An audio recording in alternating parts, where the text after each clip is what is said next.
My name is Lauren Cornell. And I'm Bianca Shapiro. And we are NovoThelium. We are a company all about reimagining breast reconstruction. 1 in 8 women will be diagnosed with cancer in her lifetime. Of these women, many will choose to have a reconstruction following mastectomy. While many advances have been made in breast reconstruction over the years, the paradigm of nipple reconstruction has not been updated in over 40 years. Previously, we were selected for and participated in a National Science Foundation I-Corps, where we had the privilege of interviewing over 100 women and surgeons to ask about reconstructed nipples. Here are some of their comments. When I looked in the mirror, I was constantly reminded of the cancer. My nipple changed shape, became deformed, and lost all sensation. I knew I would get a cookie-cutter man-made nipple, but it was the only option. And finally, from the chief plastic surgeon at MD Anderson himself, 100% of women are unhappy with their reconstructed nipple after 5 years. Let's take a closer look at this problem. These are the 3 main options available to women to date. The first is a silicone prosthesis, which must be applied daily. The second, a tattoo, which lacks shape, projection, and fades over time. And finally, the state-of-the-art method of surgical skin flap, or scar mound. However, this scar mound flattens over time. Because of this, it is often augmented with additional material. However, this does not prevent it from flattening completely within 2 years. Here's an example of a newly reconstructed nipple. As you can see, over time of 3 years here, the nipple flattens significantly. This flattening or loss of projection will occur as early as 2 months after the procedure. So you may be asking yourself, why is this significant? Studies have shown that women that have nipple reconstruction specifically have higher rates of emotional and sexual well-being after breast cancer. They have high satisfaction after reconstruction, but it drops as low as 16% within 1 year due to this flattening. What's our solution? At NovoThelium, both having a strong history of breast cancer in our families and BRCA mutations, we wanted to give women a permanent option, not just the appearance of one. So we put our heads together and came up with a tissue engineered solution. We received donor nipple areolar tissue from which the DNA and cells are removed, leaving behind a collagen scaffold. This scaffold can be implanted into the patient, and it has propositions of maintaining projection, the potential for natural pigmentation, and it can be done in a single procedure. This is important because women do not want to keep updating their nipple, and insurance does not want to keep paying for updating the nipple. This is our own product before and after, by the way. So, here's a video to help this out. As I said, we received human donor nipple areolar tissue from which the DNA and cells are removed, leaving behind a collagen scaffold. This scaffold is immune privileged. This scaffold is then placed into the recipient patient whose own cells and DNA will integrate into the scaffold, creating our finalized product, the patient's own nipple. This nipple will have the propositions of maintaining projection and pigmentation. So how do we stack up to the competition? The current major competition is a scar. To the right of that, we have 4 products, including ours, that are all decellularized materials. The nipple cylinder and acellular dermis, however, bioabsorb or flatten over time. I would like to point out that acellular dermis, offered by LifeCell, was first to market and therefore owns 80% of the market in that area. However, we are in a different field.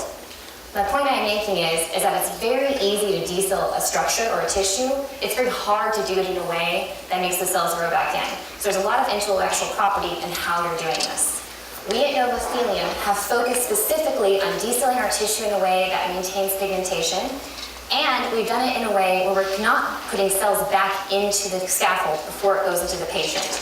This is important because this completely complicates the regulatory pathway. We are having a minimally manipulated product.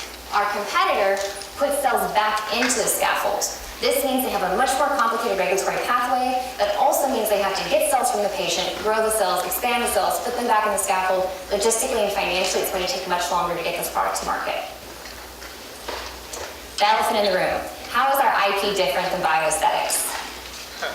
Okay, so, quote from our lawyers. After reviewing the literature, we are confident that we have opportunities and priority date because we have prior enablement. Because of that, they are confident that because of the differences in our patent that I mentioned, including methods for sterilization, pigmentation, and immunogenicity, and use of human tissue, we will have the freedom to operate moving forward. And we'd like to point out that we also have several trade secrets involved. Our IP is part of our intellectual property, but not all of our intellectual property. So, what are our company advantages? As I mentioned earlier, we are done in a single procedure, something that regenerates an actual nipple. We have a simplified regulatory pathway, and we have very strong military collaborations. Women in the United States military are 20 to 40% more likely to get breast cancer than women outside the military of the same age. I am currently completing a fellowship at the United States Army Institute of Surgical Research, which gives us unique access to these women and surgeons. The Medical Center has recognized this as a problem and has decided to work with us on our human tissue development and potentially be a primary adopter of our technology. We also have received support from the Lester Smith Foundation. Lester Smith is a well-known philanthropist here in Houston and has several breast cancer clinics. He is giving us use of his laboratory in San Antonio free of charge and some startup funds. And finally, you may be asking, how are we going to get enough nipple tissue to make this succeed? Well, folks, nipple tissue is not commonly sought after. We don't have much competition right now, and we're capitalizing on that by making exclusive contracts with companies as we move forward. We're also able to store this tissue for a very long time, which means we're stocking up currently now as well. Let's look a little bit about the cost comparison between what is currently done with flap reconstruction versus our technology. If you look at the bottom in the blue, this is a physician payment for both procedures. Physicians get reimbursed through a CPT code, which is a procedural code. So they get paid a certain amount for nipple reconstruction. So regardless of whether or not they do a flap reconstruction or use our scaffold, they will be reimbursed the same amount.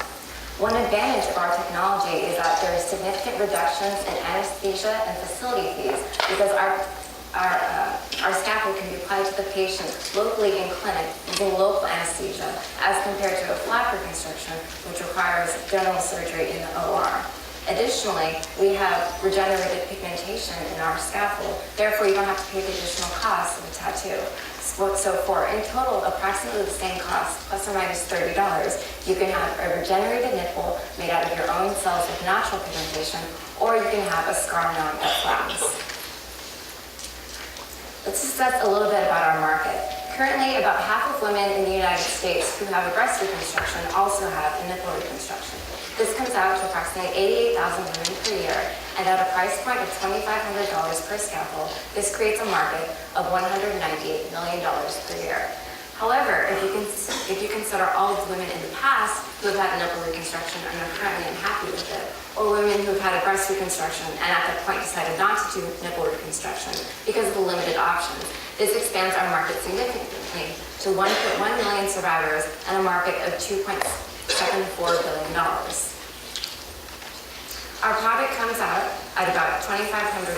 This can be broken down into $350 with the direct cost of producing our nipple, including shipping, acquiring the tissue, and the reagents needed. Then there's an additional $325 for operating expenses, including employees and overhead. This leaves a net profit of $1,775 per nipple. Our regulatory pathway is of benefit because we are considered a minimally manipulated tissue-based product. This means that we just have the tissue, we remove the cells and DNA components, and we do not put anything back in, we do not change the structure. Therefore, we do not require pre-market review of our product by the FDA prior to selling. However, if the FDA says that instead we are regulated under Section 351, we can file a 510K with the Cook Medical Nipple Cylinder as comparable, which is currently cleared for nipple reconstruction. We must also manufacture our nipple in accordance with the American Association of Tissue Banks under current good tissue practices. For health insurance, the Women's Cancer and Health Rights Act mandates that health insurance reimburse for breast reconstruction after mastectomy, including nipple reconstruction. So there already exist many reimbursement codes for nipple reconstruction that we can use for our technology. As I mentioned earlier, CPT codes are reimbursement codes for the procedures done in surgery. So you can see here that there is for nipple reconstruction. And then there are additional codes, HCPCS codes, which reimburse the product used in reconstruction. So as we mentioned earlier, there are other acellular products such as the acellular dermis or the nipple cylinder that's already used. There's a general code for skin substitute. We would pursue our own HCPCS code to aid in reimbursement for our product. Our market penetration begins with partnering with local physicians in which we are doing our clinical testing, including San Antonio Military Medical Center, Primo Cosmetic Surgery in San Antonio, and MD Anderson. We're going to focus primarily on the military medical system and private pay patients initially, because we know it takes several years for insurance reimbursement to come through. Our growth strategy includes publishing journal articles about our clinical data in plastic and reconstructive surgery. We will also hold continuing medical education sessions at plastic surgery conferences so new physicians, or all physicians, can learn about our technology. We will also focus on residency and fellowship programs so that when clinicians leave their training, they can bring knowledge of our product with them to their new places of employment. We will also focus directly on breast cancer survivors through breast cancer advocacy groups, print and social media, and question and answer forums about our product. We use the vast market model to estimate our market penetration. We anticipate capturing about 1% of the total market. This includes all of the pent-up demand. This comes out to about 5,800 units per year. In our second year, we anticipate capturing 2.4%. In our third year, 4.3%. And if you look all the way down, our net profit in our first year is estimated to be $8 million, and in our second year, $22 million, and our third year, $67 million. Our milestones for these upcoming years include our preclinical trials in a pig model with the United States Army Institute of Research. Then after that, we will begin our clinical testing at San Antonio Military Medical Center, MD Anderson, Primo Plastic Surgery. We plan launch of our product in fiscal year 19 using contract manufacturing. We decided to go this route because we wanted to establish a market for our product first before we invest any money in permanent infrastructure. So after we've already established that and we have some profits, we can put that back into establishing our own manufacturing plant. So what are we seeking in investment? We have personally put in, through pro bono work, personal funds, grants, lab equipment, $200,000. We're using this to take us through the animal testing. We would like an investor to partner with us to help us go through human studies. Now, we did mention that we were not required to do this for the FDA regulatory pathway. However, as good scientists with history of this in our family, we want to make sure it works. So we're going to do a small study with the U.S. military, and we're asking for $1 million in convertible promissory notes to complete these studies. Following that, we'll be seeking additional investments of $1.6 million either from venture capital or speaking with our initial investors to take us to the market. And that will involve hiring people, market penetration, advertising, and teaching sessions. I'd like to point out that currently, as the co-founders of NovoThelium, we retain 100% equity in all patenting rights. I'm Lauren Cornell. And I'm Bianca Cerquera. And I'd like to point out our team. We've had an amazing team support us throughout this whole process because they believe in this product. Our physician advisors from MD Anderson, from a prominent plastic surgery facility in San Antonio, and finally the chief plastic surgeon at San Antonio Military Medical Center, as well as our scientific advisory team of Doris Taylor, who is world-renowned for decellularization, Robert Christie, who is well-known for decellularized skin and burn models at the United States Army Institute of Surgical Research, and Ramon Coronado from the Lester Smith Medical Research Institute. Finally, we have regulatory consultants from the FDA and a very nice CPA and legal team. I'm currently I'm the CEO of NovoThelium. And I'm the president. We are seeking additional positions, but we are definitely committed to this company and would like to stay with it in the long run. We have wisdom highlights from the many hours we've put into it. We currently have a program where we bring women in who want to learn about stem fields. They spend about a year with us learning about these procedures, and we try to hire them into the company as they complete that. We also offer scholarships to women who would like to continue on with more school.